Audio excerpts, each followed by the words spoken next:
If you're a livestock farmer like myself, then you know that one of the biggest issue that we have is source of feed. And that is not unique to any continent. You go to Nigeria at the north, you see people dying, killing each other, from crop farmers to livestock farmers because of the lack of livestock feed in their community, in their region. The same thing happens in Kenya, it is happening in Ghana, it's happening all over Africa, and we need to solve that. And that's why we here at Farming in Africa have been working tirelessly to introduce a lot of varieties of solution to this problem. As you guys know, we are a huge advocate for intensive system of farming, and we have introduced the Bracheria grass, the alfalfa grass, the Bermuda grass to educate farmers on how they can grow their own feed for their livestock. Because we believe this just doesn't save the livestock industry, but it also saves life. And therefore, in this video, I'm going to discuss with you the nutrition and the steps of how you can manage your fodder and your feed for your livestock. So stay tuned and let's have this discussion together, because I feel like there's a lot for us to learn.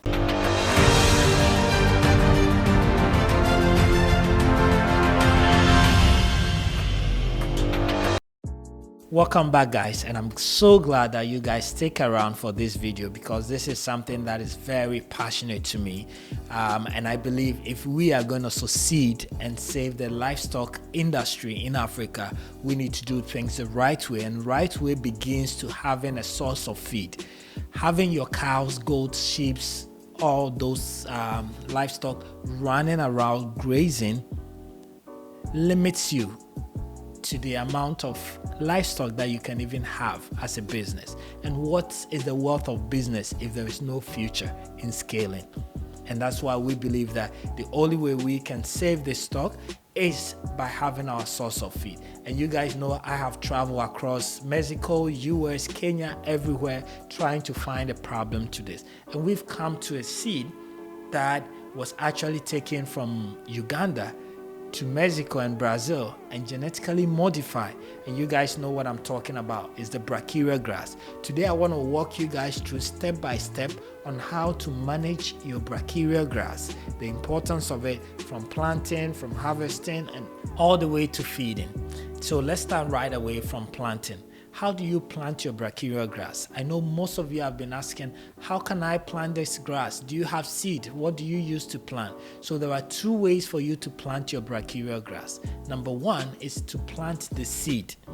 Number two is to plant the root, which is also called the sucker. So if you have access to the seed, then you can plant the seed. If you don't have access to the seed and now have the plant itself, then you can propagate that by uprooting it and planting the sucker. Let's go into the seed first. So let's say you've been able to purchase a seed from Farming in Africa AGROSTORE, or maybe from anywhere in Mexico, wherever that you found your hands on it. You have two ways of planting that seed. You can plant that seed directly on the ground like we plant our corn, basically by digging and putting 2 to 4 seeds in there of an interval of maybe about 2 to 3 feet intervals, right? Or you can choose to nurse your seed just like we nurse our tomatoes. You can create a nicely bed and basically sprinkle your seed on, put about 1 inch of soil on top of it, and water it once a day, whether it be in evening or morning. In about 5 to 7 days, that seed will start growing.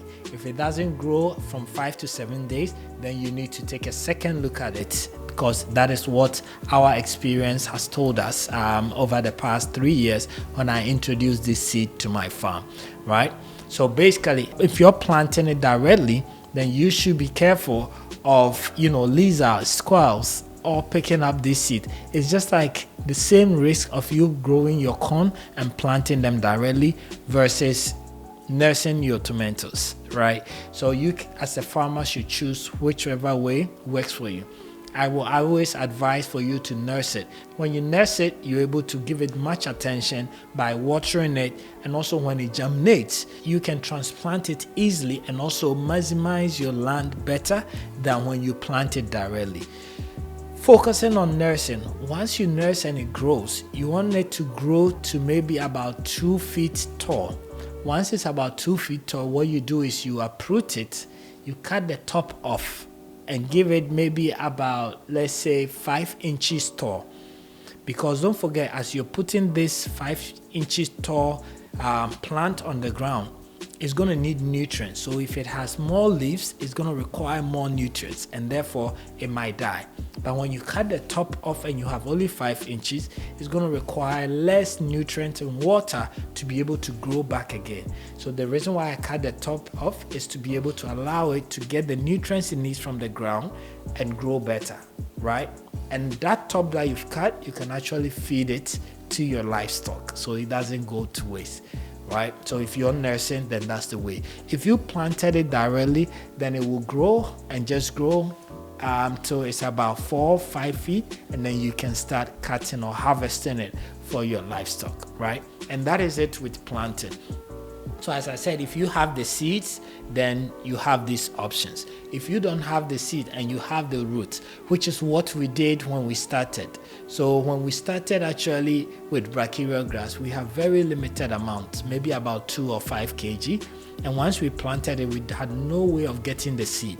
So what we then do is to use mattock to uproot the already well established grass. And once you uproot it, it actually is heavy. What we do is we then cut off the top, and then we use machete to cut the roots, the sucker, into pieces. Because all the sucker has roots, we then transplant that and then basically plant that, and that is what grows again. So we had about maybe 3 acres, and we're able to extend it to maybe about 15 acres just using the roots, right? So even if you have the seed, and because it's expensive or because you can't have access to it, you want to scale that, you can propagate that by just uprooting. The only issue is that once you uproot it, that means you're destroying what you have.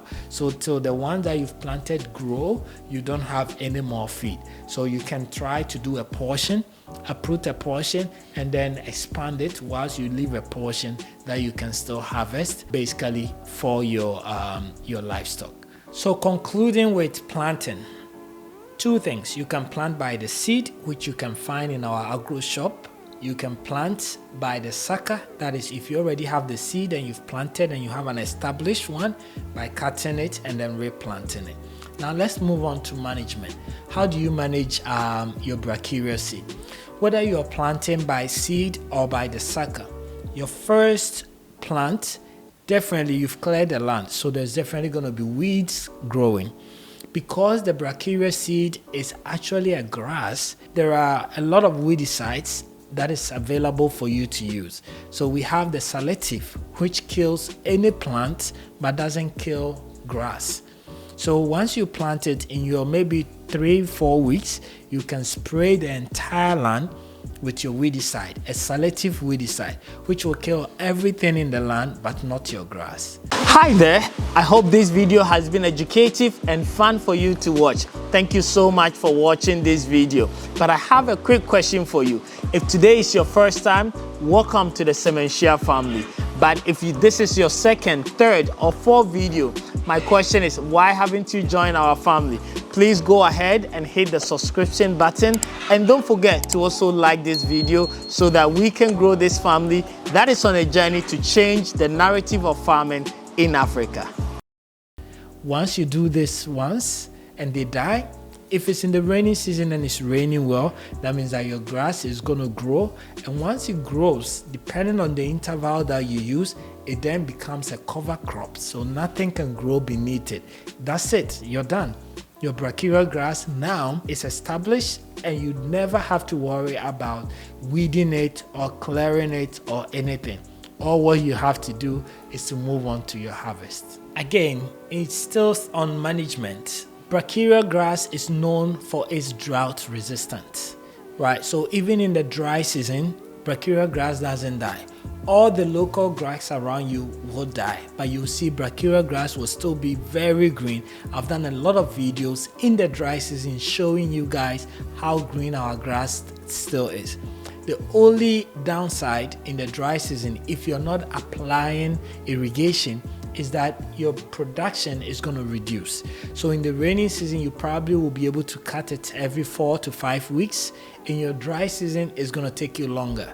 Maybe you're looking at your even 2 to 3 months to cut every time, right? So that is the only disadvantage. But if you have irrigation method, then great for you. You can harvest throughout the whole year. I do not use irrigation because I have enough land. I have a lot of established one that whatever I harvest is able to feed my livestock the entire year. So therefore I don't need to do irrigation, even though I might change that as my flock increase, right? So let's move away from management to harvesting. How would you want to harvest your Bracheria grass? When I started Bracheria grass, I didn't have any machines, and I knew very well that I didn't want to feed the fresh food to my livestock. I wanted to always store it because that's the value of having this pasture, so you can have your grass either being fed directly to your livestock or harvest it and store it. If you want to harvest it, you can use machete, which is what I used. So in the olden days, I will get laborers and they will just be cutting it and then gathering it, cut it, gather it, cut it, gathering with machete. Over time, I bought basically the bush cutter, which you put it at your back and then you spark it, then you basically cut it. That was very efficient. From there, I moved to a walking tractor that has a sickle bar in front of it, and I will push it and it will also do the cutting for me.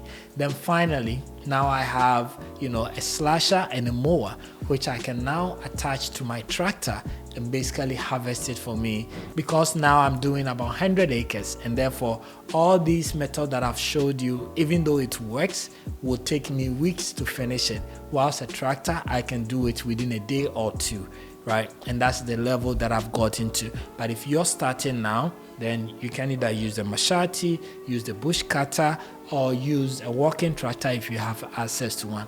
All these things are things that we have in our agro shop. You can get in touch with us and we'll be able to provide you with some as well. So that is how we harvest our Bracheria grass. Moving away from harvest to feeding and storage. As I said before, there are two ways. You can either decide that your Bracheria grass becomes a grazing field for your livestock, or you decide to harvest it and then store it and feed it as hay.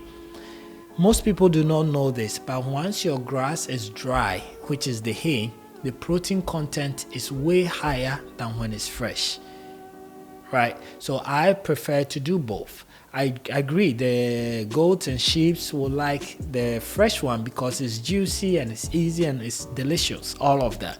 So I have a portion where my goats and cow will go and graze, but I also have a huge portion that they do not touch at all, that I just harvest and then store. So if you don't have as much land as I have, then you probably want to start planting it and storing it before you allow them to go and graze it, right? So if you're going to harvest and store, then what do you need to do? What you need to do is there are a couple of processes. So you harvest your grass and you have to dry it. Drying it means that leaving it under the sun for maybe 2 to 3 days, depending on the climate in your region or country. Mostly in Ghana, if it is not raining, I mostly dry it maximum 3 days, but sometimes 2 days. Once it's well dry, I take it to the warehouse, and what I do is now I bale it. There are so many ways you can bale it. You can either use the mechanized way or you can use the local way. But basically, I bale it into hay and I make sure I store it at a place where rain or water doesn't get to it. Once that is done, it can last you for about 3 years. But I bet you can keep it for 3 years because it might even finish. I think the longest mine has lasted is 2.5 years because I'm always going through it quickly, right? But you can at least save it for 3 years and it still will be good for you, right? So that's it with the feeding and storage. You can decide, again, to turn it into pallet, which is what I'm doing now, basically by compressing it, putting it in a pallet machine and making it into biscuits. The same way you go to the shop and buy biscuits, food, which is the pallet food for your dog, same way we should be able to go to the shop and also buy pallets for our rabbits, for our goats, for our cows, And for our picks as well, that is something that I'm doing, and I want to encourage you to do that. We have the pallet machine. If you guys want some as well, contact us, and I'm sure somebody will get in touch with you and give you all the knowledge. But that is where I'm sort of heading towards to, and sharing that information with you guys. Again, if you haven't visited our website, it's www.farminginafrica.com. We have a lot of resources, a lot of information, even on Bracheria grass for you.